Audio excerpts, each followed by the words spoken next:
अस्सलाम वालेकुम। उम्मीद है आप तमाम लोग खैरियत से होंगे। मौसम मेहदी एक बार फिर आपकी खिदमत में हाजिर है। बात करेंगे पाकिस्तान का मुकाबला न्यूजीलैंड, पहला एक रोज़ा मैच। प्लेइंग 11 की अगर बात करें तो शान मसूद, इमाम उल हक, बाबर आजम, हारिस सुहेल, मोहम्मद रिजवान, सलमान अली आगा, मोहम्मद नवाज, उसामा मीर, नसीम शाह, हारिस रऊफ और मोहम्मद हसनैन या शाहनवाज थानी में टाई है।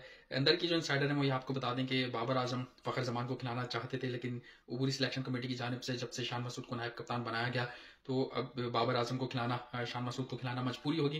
अलबत्ता बाबर आजम ये बात कह चुके हैं, जो उनके ज़राए बताते हैं कि वो शान मसूद को प्लेइंग 11 में खिलाना नहीं चाहते थे। इस बात का इजहार उन्होंने अपनी अबूरी सिलेक्शन कमेटी के कुछ अरकान से भी किया कि शान मसूद तो मेरी प्लेइंग 11 का हिस्सा नहीं है, क्योंकि बाबर आजम फ़खर जमान को खिलाना चाहते थे। लेकिन ये अगर आप देखें प्लेइंग 11, तो इस प्लेइंग 11 में मैं समझता हूँ कि कोई फिनिशर नहीं है, कोई स्लोगन नहीं है कि मिसाल के तौर पे आखिरी के 10 ओवर्स में जब आपको ज़रूरत होगी, अगर आप पहले बैटिंग कर रहे हैं, मारने की, हिटिंग लगाने की, शॉट्स लगाने की, तो कौन ये काम करेगा? क्योंकि मोहम्मद रिजवान की भी अगर बात करें तो T20 में वो इसलिए कारआमद साबित होते हैं।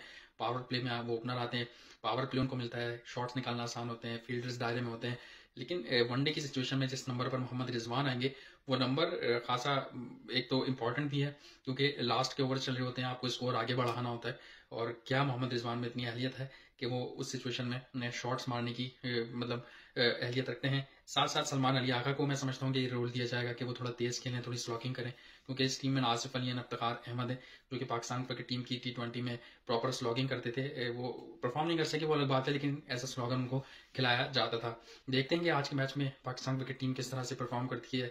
कुछ मजीद बात करें, कल प्रेस कॉन्फ्रेंस हुई बाबर आजम की, और प्रेस कॉन्फ्रेंस के बाद से लाहौर और कराची जर्नलिस्ट का एक अजीब सा इशू चला हुआ है अभी तक। और हमारे जो लाहौर के साफ़ी भाई हैं, उन्होंने ये बात कही है कि अपने ट्विटर अकाउंट पर कि कैंपेन चलाई जा रही है एजेंडे के तहत कि बाबर आजम को कप्तानी से हटाया जाए। और जो कराची में बाबर आजम से बहुत ज़्यादा सख्त सवालात हुए। कुछ सवालात के बाबर आजम ने बहुत ज़्यादा सख्त जवाब दिए, जैसे उनसे कहा गया कि आपको पछतावा है कि शाहिद खान, सरफराज अहमद 4 साल बाहर है। तो बाबर आजम ने कहा नहीं, मुझे कोई पछतावा नहीं है। और मैं समझता हूँ कि सरफराज अहमद से ही सवाल होना चाहिए, बाबर आजम इसका क्या जवाब देंगे। फिर कप्तानी के हवाले से हुआ कि जैसे सचिन का नाम लिया, और भी बड़े बड़े बैट्समैनों का नाम लिया कि वो बड़े बैट्समैन थे, तो लेकिन जब वो कप्तान बने तो उनसे कप्तानी हुई नहीं है, वो कप्तानी में इतनी करामत साबित हुए नहीं। तो बाबर आजम ने इस पे कहा कि टेस्ट टीम की ये बात आप ना करें, वनडे स्टार्ट होने वाले तो वनडे आप स्टार्ट करें। अलबत्ता मैं आपको ये बता दूं कि बाबर आजम की कप्तानी वैसे है खतरे में, तो देखते हैं कि क्या होता है, क्योंकि जून तक अभी कोई टेस्ट सीरीज फिलहाल है नहीं, लेकिन जब वो करीब आएगा टाइम तो आपको पता लगेगा कि कप्तानी है या कप्तानी जाएगी। जहाँ तक एजेंडे की बात है या कराची लाहौर जर्नलिस्ट के हवाले से बात की गई, तो मैं समझता हूँ कि हमारे लाहौर वाले भाइयों को, लाहौर वाले जो जर्नलिस्ट है बड़ा अच्छा काम करते हैं, लेकिन उन्हें सोचना चाहिए कि बाबर आजम की जो टेस्ट की कप्तानी है उस पर सवाल होंगे, और सवाल कप्तान से ही होगा। और ये बात सिर्फ हम लोग नहीं, मतलब जो कराची के जर्नलिस्ट हैं वो ये बात नहीं कर रहे बाबर की कप्तानी पर। नसीर हुसैन ने बात की दौरान सीरीज, जब आपने देखा कि हम इंग्लैंड से 3 वाइट वॉश हुए, उस दौरान नासिर हुसैन ने बात की कि बाबर आजम चाहें तो बैन स्ट्रोक से कप्तानी सीख सकते हैं, इसमें कोई हर्ज नहीं। तो बाबर आजम की बैटिंग पर तो कोई सवाल नहीं कर रहा, हाँ अलबत्ता बाबर आजम की कप्तानी पर जरूर सवाल हो रहा है, और वो इसलिए हो रहा है क्योंकि परफॉर्मेंस नहीं है।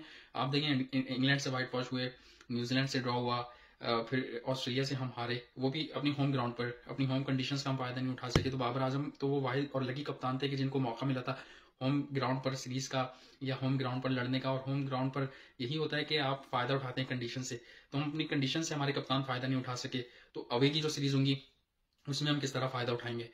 तो मैं समझता हूँ ये एजेंडा नहीं है, सवाल बनता है, लेकिन कुछ अगर हैं ऐसे लोग जो बाबर आजम के खिलाफ एजेंडे के तहत काम कर रहे हैं, तो उन्हें भी नहीं करना चाहिए। और जो वो बात कर रहे हैं वो भी जो है वो कप्तानी की बात कर रहे हैं, वो ये कह रहे हैं कि आप बड़े अजीम जो है वो खिलाड़ी हैं, सचिन की मिसाल दे रहे हैं, और भी दीगर खिलाड़ियों की मिसाल दे रहे हैं, प्रेरण लारा की मिसाल दे रहे हैं। तो इसमें तो कोई शक नहीं कि कप्तानी पर सवाल हो रहा है बाबर की, और ये बात बाबर खुद भी जानते हैं। शाहिद खान अफरीदी जो अबूरी सिलेक्शन कमेटी के चेयरमैन हैं, उन्होंने भी अपने शोज में ये बात की है कि बाबर आजम को टेस्ट की कप्तानी नहीं करनी चाहिए, वाइट बॉल में उनको कंटिन्यू करना चाहिए।